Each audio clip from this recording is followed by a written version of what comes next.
Mr. Bakai, as we speak today, yes. If anybody say they will form a parallel government, what should they do to the person?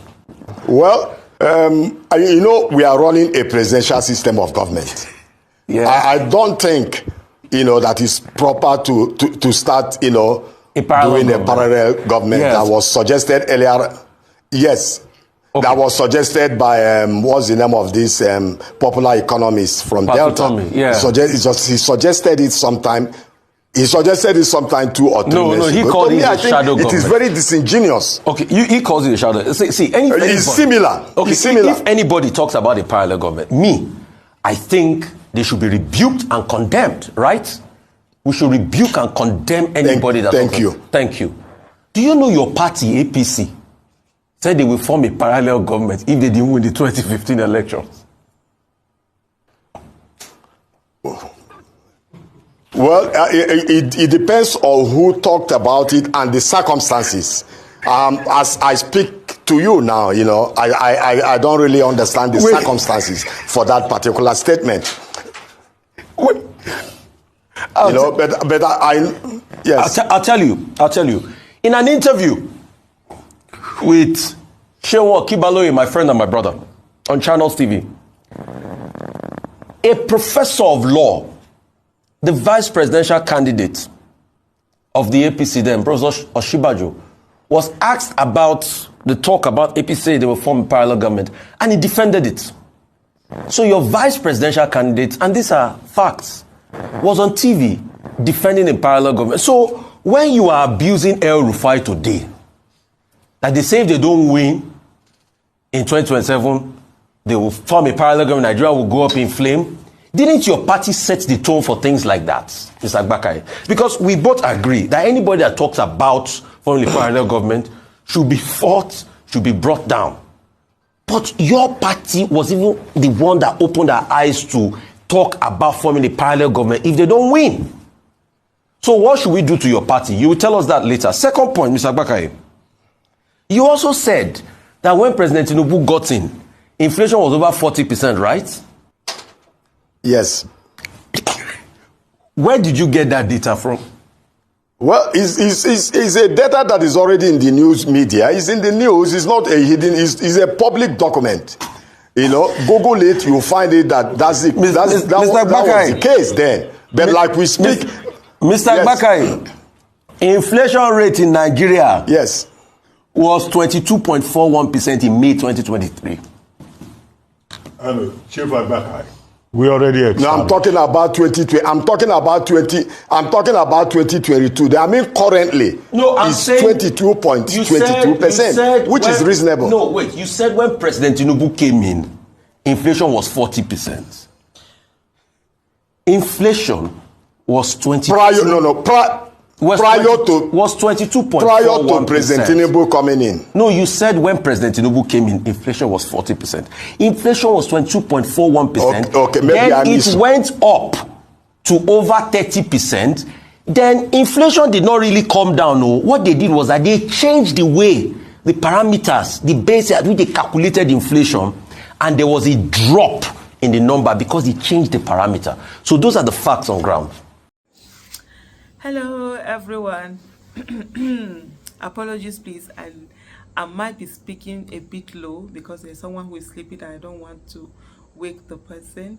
By the way, hi everyone. Yeah, my hands are like this.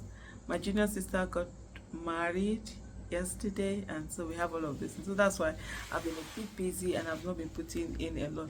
But anyway, you did hear what, oh Lord have mercy, Rufai Oseni, God will bless that man. He has a way of putting, I will say it's APC because it's currently APC that is giving us bad governance. But the most important thing is that he has a way of putting people who defend the indefensible in their place. And he doesn't mince word. And he brings facts. You know this thing, there's nothing that beats facts. No matter how somebody is arguing, just stick with the facts and bring them on. Sooner or later, they will just get to see how silly they are, even if the person, they continue to, you know, just bulldoze their way and refuse to accept the reality.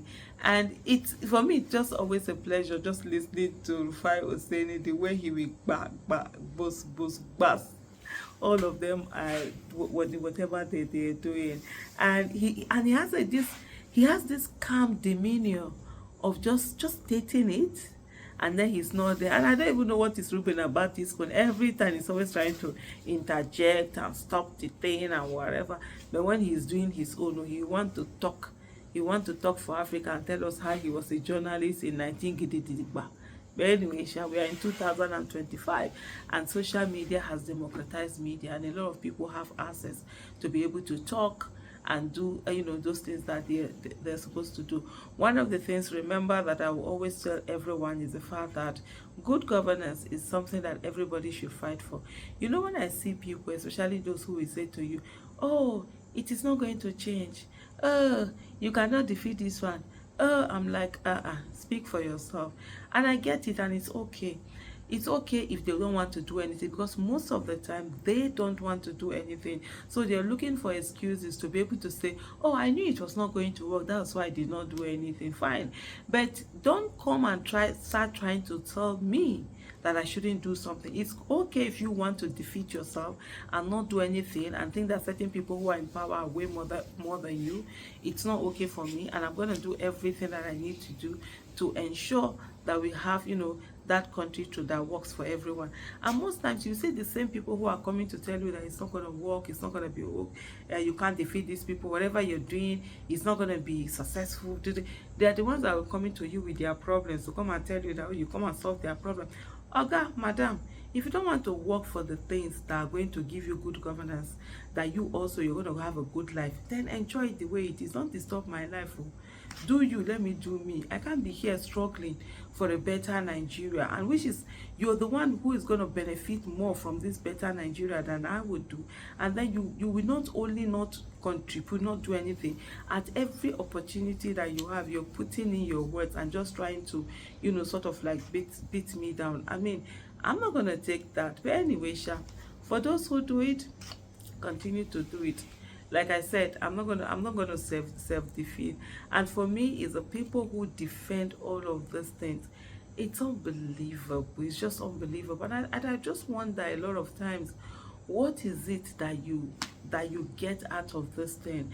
Is it the fact that you just want to defend, or is it the fact that you actually genuinely can't see that there's something that is wrong? For me, I'm like, even when you see that something is wrong and you don't, probably because you voted for this person or you're in the person's party, you really don't want to come out, you know, to sort of like speak against the person, the least you can do is to just shut up.